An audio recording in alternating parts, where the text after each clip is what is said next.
So hello welcome students our YouTube channel Jharkhand education. और आज की इस वीडियो के मैं बताने वाला हूँ आपको मॉडल पेपर का एनालिसिस है। इसको आप ब्लूप्रिंट भी कह सकते हो। क्लास 12 झारखंड बोर्ड जो इस बार का पेपर आया हुआ है, देखो पेपर आया हुआ है, एक ही मॉडल सेट है, इसलिए एक मॉडल सेट के पेपर क्या किस चैप्टर से कितना क्वेश्चन पूछा गया है इससे बस आपको आइडिया लग जाएगा। लेकिन याद रखो कि 90% मैं कह रहा हूँ कि 100% ये चीज नहीं है कि ऐसा ही उस चैप्टर से उतना क्वेश्चन आएगा, क्योंकि जब तक चेक बोर्ड 2 से 3 मॉडल पेपर जारी नहीं करेगा तब तक आप इसके बारे में 100% श्योरिटी नहीं कह सकते हो। लेकिन ऐसा ही झारखंड बोर्ड ने अगर पहले हमें क्लियर कर चुका है कि इस बार भी जो क्वेश्चन होंगे वो मॉडल पेपर के जैसा ही होगा, मतलब कुछ उसी टाइप से 90 से 80% चांस है कि ऐसा ही पैटर्न होना चाहिए, चैप्टर वाइज भी मार्क का डिस्ट्रीब्यूशन होना चाहिए, क्योंकि मॉडल पेपर का ही मतलब ये होता है कि आप किस चैप्टर से कितने क्वेश्चन पूछे जा रहे हैं। तो बात करें, सबसे पहले हमारा स्टार्ट होता है। बात करें तो हमारे पास यहाँ क्या चीज देख लो। सबसे पहले मैंने क्या किया, यहाँ पर मैंने आपको टोटल मॉडल सेट एक ही चीज बताया है, आपको पता है चैप्टर का नाम क्या है। अच्छा, आपको जो पूछे गए 35 मार्क्स के एमसीक्यू, तो मैंने यहाँ पर एमसीक्यू वाला कॉलम बना दिया अलग से। उसके बाद 1 मार्क्स के क्वेश्चन जो आपके हो जाएंगे सब्जेक्टिव में, आपके 1 मार्क्स पूछे जा रहे हैं, 3 मार्क्स पूछे जा रहे हैं और 5 मार्क्स पूछे जा रहे हैं। और टोटल आपको उस चैप्टर से एमसीक्यू, मतलब जो आपके एमसीक्यू क्वेश्चन आ रहे हैं, प्लस आपका जो सब्जेक्टिव है, जैसे सब्जेक्टिव में 1 मार्क्स, 3 मार्क्स, 5 मार्क्स, तो टोटल मार्क्स कितना हो रहा है एक चैप्टर का, वो आपको हम टोटल यहाँ पे बता देंगे एक एक करके। तो बात करते हैं, सबसे पहला हमारा चैप्टर है जिसको हम बोलते हैं सॉलिड स्टेट, है ना। तो हम बात करते हैं कि आखिर सॉलिड स्टेट से कितने क्वेश्चन पूछे गए चैप्टर से। तो बात करते हैं, यहाँ पर एमसीक्यू क्वेश्चन आया हुआ है इस चैप्टर में, आपके ऑब्जेक्टिव में वो 2 क्वेश्चन है। 1 क्वेश्चन पूछा गया है आपका 1 मार्क्स का, 3 मार्क्स का चैप्टर से कोई क्वेश्चन नहीं है, 5 मार्क्स का 1 क्वेश्चन है। और जो टोटल मार्क्स है आपका आउट ऑफ 70 में से 8 मार्क्स का क्वेश्चन आएगा आपका इस बार मॉडल पेपर के अकॉर्डिंग, है ना, उसके अनुसार सॉलिड से 8 मार्क्स का क्वेश्चन आना चाहिए। ठीक है, बात समझ आ गई। बात करते हैं हमारा अगला चैप्टर जिसको हम लोग बोलते हैं सॉलिड, उसको बोलते हैं सॉल्यूशन चैप्टर, जिसमें आपको पढ़ते हैं डिफरेंट टाइप सॉल्यूशन पढ़ते हैं, डॉट लॉ पढ़ते हैं, ऑस्मोटिक प्रोसेस पढ़ते हैं, मोल फ्रैक्शन पढ़ते हैं, सब कुछ इसी में आता है। तो बात करते हैं कि आखिर हमारा सॉल्यूशन चैप्टर से कितना पूछा गया है। तो सॉल्यूशन चैप्टर से जो पूछा गया टोटल, वो भी पूछा गया एमसीक्यू 2, 2 क्वेश्चन आपके हैं एमसीक्यू, मतलब 2 मार्क्स यहां से आ जाएगा। 1 मार्क्स 3 मार्क्स में कोई क्वेश्चन नहीं पूछा गया सॉल्यूशन से। एक क्वेश्चन पूछा गया आपका फिर से 5 मार्क्स का क्वेश्चन आया है, फिर से इसी चैप्टर से आया है, सॉल्यूशन से आया है, जिसमें आई थिंक आपको मोल फ्रैक्शन के बारे में पूछा गया, अगर मॉडल पेपर देखा हो तो। तो बात करते हैं यहाँ से टोटल कितने मार्क्स का क्वेश्चन आ जाता है। तो टोटल यहाँ पर 7 मार्क्स का क्वेश्चन आ गया है आपका किस चैप्टर से, आपका आ गया है सॉल्यूशन चैप्टर से। फिर से बता कर रहा हूं, ये ओनली 1 मॉडल सेट के अकॉर्डिंग पैटर्न बता रहा हूं, है ना। 100% श्योर मत कर लेना, बहुत लोग ये मत करना कि सर आपने कुछ और बता दिया, ये तो है ही नहीं, नहीं है ना, और ऐसा नहीं आया। मैं फिर से कह रहा हूं, ये वो मॉडल, सिर्फ मॉडल सेट के अकॉर्डिंग ये मार्क्स का डिस्ट्रीब्यूशन मैं आपको बता रहा हूं। झारखंड अगर 2 से 3 अगर मॉडल सेट और निकालता है तो हम तो आपका और सिटी हो जाएगी कि किस चैप्टर से कितना क्वेश्चन पूछा जा रहा है, जैसे उन्होंने लास्ट ईयर 5 मॉडल सेट आए थे, है ना। तो वहां पर हमारा एनालिसिस बहुत ही एक्यूरेट हो चुका था। चलो कोई नहीं, बात करते हैं, फिलहाल आप इसको देख लो, आपको बात ये समझ जाएंगे ताकि आपको थोड़ी तो हेल्प मिल जाए। बात करते हैं चैप्टर है, तो थर्ड चैप्टर हमारा होता है इलेक्ट्रोकेमिस्ट्री। इलेक्ट्रोकेमिस्ट्री से देखते हैं कितने कितने क्वेश्चन पूछे गए हैं। तो पूछा गया है आपका एमसीक्यू भी, देखो इस चैप्टर से कितने हैं, 2 क्वेश्चन है एमसीक्यू से। 1 मार्क्स में कोई क्वेश्चन नहीं, 3 मार्क्स में भी कोई क्वेश्चन नहीं, फिर से 1 मार्क्स एक क्वेश्चन आया है 5 मार्क्स का। और इस चैप्टर से भी जो टोटल वेटेज है मार्क्स का, वो आपका आउट ऑफ 70 में 7 नंबर का क्वेश्चन पूछा गया फिर से किस चैप्टर से, आपका इलेक्ट्रोकेमिस्ट्री से। बात करते हैं अगला चैप्टर, इसको बोलते हैं केमिकल काइनेटिक्स बोलते हैं। केमिकल काइनेटिक्स से कितने मार्क्स का क्वेश्चन पूछा गया है, तो इसमें पूछा गया एमसीक्यू, सिर्फ एक क्वेश्चन पूछा गया एमसीक्यू से, मतलब 1 मार्क्स, और 3 मार्क्स का एक क्वेश्चन आया है। 5 मार्क्स और 1 मार्क्स का कोई क्वेश्चन नहीं है इस चैप्टर से। तो जो टोटल वेटेज हो जाता है चैप्टर का, वो हो जाता है आपका टोटल 4 मार्क्स हो जाता है इस चैप्टर से। ठीक है, बात करते हैं अगला क्वेश्चन, यानी हम चैप्टर की बात करते हैं, सॉरी हम चैप्टर की बात कर रहे हैं। तो चैप्टर बात करते हैं हमारा सरफेस केमिस्ट्री, है ना। सरफेस केमिस्ट्री से कितना पूछा गया है, तो सरफेस केमिस्ट्री जो पूछा गया है 1 क्वेश्चन पूछा गया आपका एमसीक्यू में, 3 मार्क्स का एक क्वेश्चन आया हुआ है, और यहाँ का वेटेज हो जाता है टोटल 4 हो जाता है वेटेज किस चैप्टर से, आपका सरफेस केमिस्ट्री से। बात करते हैं अगला चैप्टर जिसको बोलते हैं, यहाँ से शुरू होता है हमारा general principle and process of isolation elements, है ना। थोड़ा हम यहाँ शुरू करेंगे, आपका फिर शुरू हो जाएगा आपका इनऑर्गेनिक केमिस्ट्री की बात करेंगे। तो इनऑर्गेनिक केमिस्ट्री से आता है, तो इस चैप्टर से आपको पूछा गया ना general principle and process of isolation of elements, मतलब आपको कोई अगर और मिलता है तो आप उससे कैसे एक्सट्रैक्ट करते हो किसी मेटल को, एलिमेंट्स को ना, आप कैसे करते हो। तो इस चैप्टर से जो पूछा गया है क्वेश्चन बहुत ज्यादा ट्रिकी नहीं पूछा गया है। देखो 3 क्वेश्चन तो पूछे गए हैं सिर्फ आपके इसके एमसीक्यू में। तो एमसीक्यू यानी ऑब्जेक्टिव क्वेश्चन में 3 क्वेश्चन पूछा गया, उसमें बस वही पूछा गया है ना कि आप उसको कैसे करते हो, रोस्टिंग करते हो, क्या करते हो, किस मेथड से आप आइसोलेट करते हो किसी एलिमेंट को। है ना। और ऐसा ही क्वेश्चन पूछा गया है आपका 1 मार्क्स में, यानी आपसे किसी चीज का और पूछ लिया जाएगा, जैसे बताएगा आयरन का और क्या है, एल्युमिनियम का और क्या है ना, किस प्रोसेस से आप किसी एलिमेंट्स को आइसोलेट करते हो, बस यही कुछ पूछा गया है। तो देखोगे कि आपको बस इस चैप्टर से बहुत कुछ पढ़ने की जरूरत नहीं है, बस जो मैं बता रहा हूं इतना ही पढ़ लो, है ना, क्योंकि इससे ना ही 3 मार्क्स ना ही 5 मार्क्स में क्वेश्चन पूछन कुछ भी नहीं पूछा गया है। तो चैप्टर में कितने क्वेश्चन आ गए हैं, 4 मार्क्स, वही सारे क्वेश्चन कितने के हैं, 1 मार्क्स वाले क्वेश्चन है। बात करते हैं पी ब्लॉक एलिमेंट, थोड़ा सा अच्छा चैप्टर है, तो बात करते हैं पी ब्लॉक एलिमेंट से कितना क्वेश्चन पूछा गया। तो पी ब्लॉक एलिमेंट से पूछा गया आपका 3 क्वेश्चन आए हुए हैं एमसीक्यू में, है ना। फिर बात करते हैं सब्जेक्टिव में, तो 1 मार्क्स का क्वेश्चन आया सब्जेक्टिव में, और 1 क्वेश्चन आया है आपका किसमें, 5 मार्क्स में। तो 5 मार्क्स वाले क्वेश्चन एक और यहां से मिल जाते हैं। टोटल इस चैप्टर्स का जो वेटेज है वो अच्छा खासा वेटेज है, अब तक का सबसे अच्छा जो वेटेज है वो आपके पी ब्लॉक एलिमेंट से पूछा गया है इनऑर्गेनिक केमिस्ट्री में। तो देख सकते हो कि यहां पर थोड़ा ध्यान दो। और लास्ट आते हैं, हम बात करते हैं चैप्टर नंबर 8 करा the d and f block element. तो d and f block element से जो पूछा गया वो भी देखो कि 4 क्वेश्चन पूछे गए हैं फिर से, किससे, एमसीक्यू में। मतलब देखो कि इनऑर्गेनिक केमिस्ट्री से जो मैक्सिमम क्वेश्चन पूछा जा रहा है ना, वो आपके एमसीक्यू वाले क्वेश्चन बहुत ज्यादा है, देखो, है ना। यहां आप देखोगे एमसीक्यू वाले क्वेश्चन बहुत पूछे इन्होंने, किसमें, इस आप बात करते हो इनऑर्गेनिक केमिस्ट्री में, ठीक है। तो यहां देखो कि इस चैप्टर से भी, यानी D and f block element से भी 1 मार्क्स क्वेश्चन पूछा गया है सब्जेक्टिव में, और टोटल वेटेज हो गया चैप्टर से, यानी मार्क्स का जो वेटेज है वो हो जाता है आपका 5 मार्क्स। तो अभी की थोड़ा ध्यान देने वाली क्या बात है वो बता दूं कि ये स्टार्टिंग से 1 से लेकर 8 चैप्टर हैं, इसमें से ही आपका 5 मार्क्स वाले 4 क्वेश्चन पूछ लिए गए हैं, है ना। अगर थोड़ा ध्यान दो तो नहीं रहेगा कि देखो 5 मार्क्स वाले क्वेश्चन यहाँ है, chapter 1, chapter number 2, chapter number 3 और चैप्टर नंबर 7, यानी इन चैप्टर से आपके 5 मार्क्स वाले क्वेश्चन आ चुके हैं, यानी 5 में से 4 क्वेश्चन तो यही इन्हीं 8 चैप्टर में से आपको मिल गए हैं। तो आपको समझ आ गया होगा कि किस चैप्टर को कितना ध्यान देने की जरूरत है। जैसे 3 मार्क्स के क्वेश्चन की बात करो तो देखो 3 मार्क्स वाले क्वेश्चन पूछे गए हैं केमिकल काइनेटिक्स और सरफेस केमिस्ट्री से, यानी यहाँ पे आपको चल रहा होगा कि सरफेस केमिस्ट्री और केमिकल काइनेटिक्स से आपको क्या पढ़ने की जरूरत है।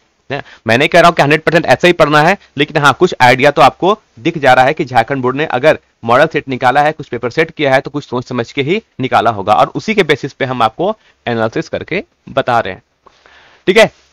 देखो शुरू से एंड तक रहो, है ना, और बाकी जो भी अपडेट होगा हम आपको सब कुछ बताते रहेंगे धीरे धीरे। बात करते हैं अगला चैप्टर जिसको हम बोलते हैं कोऑर्डिनेशन कंपाउंड, है ना। कोऑर्डिनेशन कंपाउंड से भी वेटेज बहुत ज्यादा नहीं है, ठीक है। देख तो कितना आता है वेटेज, देख लेते हैं। तो एमसीक्यू पूछा गया 2 क्वेश्चन, 1 मार्क्स का क्वेश्चन आया है 1, तो टोटल वेटेज हो गया कितना चैप्टर का, 3 क्वेश्चन पूछे गए हैं इस चैप्टर से, मतलब इस चैप्टर से भी आपको 3 मार्क्स और 5 मार्क्स के क्वेश्चन नहीं पूछे गए हैं। अब बात करते हैं, हमारा शुरू होता है ऑर्गेनिक केमिस्ट्री, वहां से स्टार्ट करते हैं हेलो एल्केन और हेलो एरिन से। तो हेलो एल्केन और हेलो एरिन से स्टार्ट करते हैं। तो उसमें 2 क्वेश्चन पूछे गए एमसीक्यू में, वो देखो 3 क्वेश्चन पूछे गए हैं आपके ऑब्जेक्टिव वाले, यानी एमसीक्यू में पूछे गए हैं, और 1 क्वेश्चन आया है 3 मार्क्स का। तो इस चैप्टर का जो वेटेज बन गया है वो बन गया टोटल 6 मार्क्स बन गया है वेटेज किस चैप्टर से, हेलो एल्केन्स और हेलो एरिन से।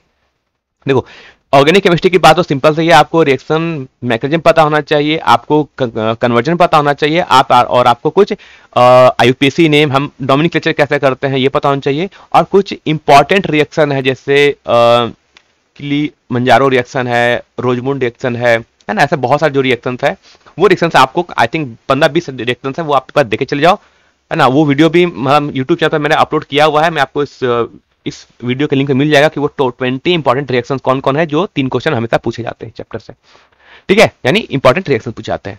चलो बात करते हैं, अगर हमारा अगला टॉपिक है जिसको हम बोलते हैं हेलो एल्केन्स हेलो एरिन्स हो गया है। चैप्टर विलन की बात करते हैं, इसमें पढ़ना हमें कुछ फंक्शनल ग्रुप के बारे में पढ़ते हैं, और रिलेटेड हमें कुछ कंपाउंड के बारे में बात करते हैं। इसमें आता है हमारा एल्कोहल, फिनॉल्स एंड ईथर्स, है ना। एल्कोहल, फिनॉल और ईथर्स जो क्वेश्चन पूछा गया है, तो वो देखो क्वेश्चन पूछा गया 3 क्वेश्चन पूछा गया है एमसीक्यू में, और 1 क्वेश्चन पूछा गया है 3 मार्क्स में। तो देखोगे कि हेलो एल्केन्स हेलो एरिन्स और एल्कोहल, फिनॉल एंड ईथर्स का वेटेज सेम है, 3 एमसीक्यू और 1 क्वेश्चन पूछा गया सब्जेक्टिव में सिर्फ 3 मार्क्स में भी, और इस चैप्टर का वेटेज कितना हो जाता है, टोटल 6 मार्क्स हो जाता है, ठीक है।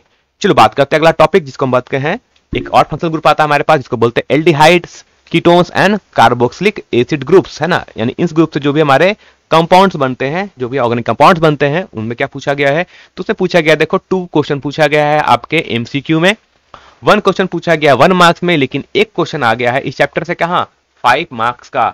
तो टोटल वेटेज हो गया कितना मार्क्स का, यहां पर देख लोगे तो 8 मार्क्स, मतलब 5 क्वेश्चन, एक जो मैंने कहा था ना एक क्वेश्चन बाकी था आपका, वो 1 क्वेश्चन कहां से पूछा गया है आपका ऑर्गेनिक केमिस्ट्री से भी, वो भी किस चैप्टर से, aldehyde, ketones and carboxylic acid groups, क्योंकि इससे बहुत सारे आप कंपाउंड बना सकते हो, कन्वर्जन कर सकते हो, है ना। तो यहाँ पे देखोगे टोटल वेटेज हो गया चैप्टर का कितना हो गया, 8 क्वेश्चन हो गया और 1 मार्क्स, और मैंने कहा था एक 5 मार्क्स का क्वेश्चन बच गया था, वो 5 मार्क्स का क्वेश्चन कहां से आ गया, इस चैप्टर से आ गया यहाँ पर। ठीक है, बात करते हैं अगला टॉपिक जिसको हम बोलते हैं एमीन्स, है ना। एमीन्स से क्या पूछा गया है, तो बात करते हैं चैप्टर एमीन्स से। तो चैप्टर एमीन्स से जो पूछा गया है, देखो 3 क्वेश्चन पूछे गए हैं फिर से, कहां आपके एमसीक्यू में एमीन्स से, और सब्जेक्टिव में कोई क्वेश्चन नहीं है इस चैप्टर से। तो वेटेज कितना हो गया चैप्टर का, टोटल 3 मार्क्स का क्वेश्चन पूछा गया है, वो आपका एमीन से, यानी आपको एमीन से सिंपल एमसीक्यू पढ़ के जाने हैं, है ना।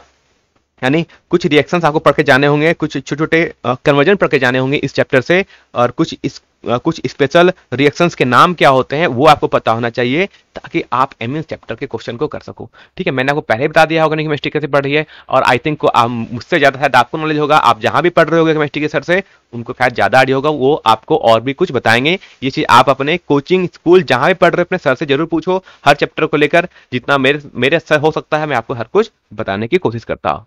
बात करते हैं अगला चैप्टर जिसको बोलते हैं बायोमोलिक्यूल्स, है ना। बायोमोलिक्यूल्स भी बहुत अच्छा चैप्टर है, क्योंकि बहुत छोटा ना इसमें चीज है, मतलब इसमें कोई बहुत बड़ा पहाड़ चीज नहीं पूछा था आपके बायोमोलिक्यूल्स से।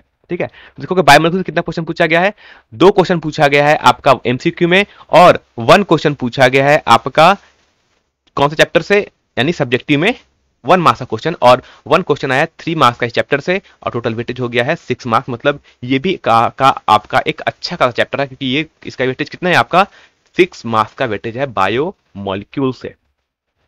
ठीक है, बात करते हैं अगला टॉपिक जिसको बोलते हैं पॉलीमर्स, है ना। पॉलीमर्स भी मैंने कहता हूं बहुत बड़ा टॉपिक है, ठीक ठाक टॉपिक है ना, बहुत टफ नहीं है। तो पॉलीमर से चैप्टर से देखते हैं कितना हमारा कन्वर्जन पूछा गया है, तो चैप्टर इसका जो वेटेज कितना गया पूरे चैप्टर का, तो इस चैप्टर का वेटेज है ओनली, देखो एक क्वेश्चन पूछा गया 1 मार्क्स का एमसीक्यू में, और 3 मार्क्स का एक क्वेश्चन आया है आपका सब्जेक्टिव में। तो 3 मार्क्स का एक क्वेश्चन और 1 मार्क्स एमसीक्यू में, टोटल हो जाते हैं 4 मार्क्स। तो वेटेज कितना हो गया मार्क्स वाइज चैप्टर का पूरा 4 मार्क्स हो जाता है वेटेज आपका। और लास्ट चैप्टर बचता है हमारा केमिस्ट्री इन एवरीडे लाइफ, यानी हम अपने रियल लाइफ में जो यूज करते हैं केमिस्ट्री, उसका क्या यूज है, यानी कौन कौन से हम चीजों को यूज करते हैं अपने, यानी केमिकल्स को यूज करते हैं, एंटीसेप्टिक एंटीबायोटिक क्या क्या यूज करते हैं ना, सब कुछ ये सब हम पढ़ेंगे। लास्ट टॉपिक हमारा केमिस्ट्री इन एवरीडे लाइफ। तो इस चैप्टर की बात करें तो इस चैप्टर से पूछा गया है एमसीक्यू में 1 क्वेश्चन, और 1 क्वेश्चन आया आपके 3 मार्क्स के, तो 3 मार्क्स का एक वेटेज हो जाता है, और चैप्टर का पूरा वेटेज हो जाता है, वो जाता है आपका 4 मार्क्स। अगर आपने यहाँ पर ध्यान दिया होगा, तो अगर आपने ध्यान नहीं दिया है तो एक बार आपको दिखाता हूँ क्या चीज यहाँ पर। अगर आप थोड़ा ध्यान दो तो जो 3 मार्क्स वाले क्वेश्चन आए हुए ना, वो आपके 7 में से 5 क्वेश्चन तो आपके ऑर्गेनिक्स वालों इन्होंने पूछ लिया है ना। देखोगे कि 7 क्वेश्चन आते हैं आपके 3 मार्क्स वाले, उसमें से आपको कोई 5 अटेम्प्ट करना है ना। उसमें से भी 5 क्वेश्चन, 7 में से 5 क्वेश्चन 3 मार्क्स वाले ऑर्गेनिक केमिस्ट्री से ही इन्होंने पूछ लिया, किस किस चैप्टर से पूछ लिया गया है। इसे मैं कह रहा था कि थोड़ा ध्यान देना, जब भी आप पैटर्न का मतलब होता है ना कि वो कैसे क्वेश्चन पूछने पर ध्यान दे दो। तो मैंने क्या कहा कि आप ध्यान दो कि देखो 5 मार्क्स वाले क्वेश्चन तो एक ही क्वेश्चन पूछा गया आपका aldehyde ketones and carboxylic acid group से, ठीक है। लेकिन जो 3 मार्क्स वाले क्वेश्चन पूछा गया ना, वो देखो आपको 1 2 3 4 5 यानी लास्ट के 3 चैप्टर और ऊपर में 2 चैप्टर बचा है यहाँ पर। इन 2 चैप्टर और लास्ट के 3 चैप्टर से आपके 3 मार्क्स वाले क्वेश्चन पूछ गए, समझ रहे हो। टोटल 15 मार्क्स तो यहीं से आ जाएंगे 3 मार्क्स वाले क्वेश्चन है। तो आपको मैं फिर से बता रहा हूँ, इंपॉर्टेंट रिएक्शंस पढ़ के चले जाओ, कन्वर्जन कैसे करते हैं ये पढ़ के चले जाओ, छोटे छोटे रिएक्शंस के नाम याद रखना कैसे होता है, आपका चैप्टर पूरा क्लियर हो जाएगा आपका केमिस्ट्री क्लास 12। ठीक है, तो ये पूरा का पूरा पैटर्न था जो मैंने आपको बता दिया। आप चाहो तो पैटर्न को देख लो एक बार, कुछ और मॉडल पेपर आएगा तो मॉडल पेपर के बेसिस पे हम और अच्छे से आंसर करके आपको बता पाएंगे। बाकी लास्ट ईयर कितने क्वेश्चन पूछे गए थे फिजिक्स का, वो आपको कुछ दिनों में मिल जाएगा कि लास्ट 5 ईयर से कितने क्वेश्चन 5 मार्क्स वाले किन चैप्टर से पूछे जा रहे हैं, और केमिस्ट्री मैथमेटिक्स में भी किस चैप्टर से लास्ट 5 ईयर में किस चैप्टर से 5 मार्क्स वाले क्वेश्चन आए हैं, वो भी हम आपको जल्दी अपने चैनल के माध्यम से आपको हम बता देंगे। बाकी जो लोग नए जुड़े हैं तो बात मैं फिर से कहता हूं कि अगर नए जुड़े तो चैनल को सब्सक्राइब कर सकते हो, नए भी कर सकते हो, है ना। लेकिन आपके पास नॉलेज मिलते रहना चाहिए, आपको सारी अपडेट्स यहाँ मिलते रहनी चाहिए, इसलिए मैं कहता हूँ चाहे सब्सक्राइब कर लो इसे, ताकि आपको एग्जाम आ गया सामने, ताकि सारा अपडेट्स आपको सामने मिल जाए। और बाकी हमारे टेलीग्राम ग्रुप को ज्वाइन कर लो, क्योंकि टेलीग्राम चैनल और ग्रुप को ज्वाइन करोगे तो यहाँ से आपको सारा अपडेट्स मिलता जाएगा। बात करते हैं हमारे यूट्यूब चैनल को भी आप ज्वाइन कर सकते हो, इंस्टाग्राम पे फॉलो कर सकते हो और फेसबुक पे भी फॉलो कर सकते हो। ठीक है, तो सब तक फिर मिलते हैं नेक्स्ट वीडियो में, तब तक के लिए आप सबको धन्यवाद।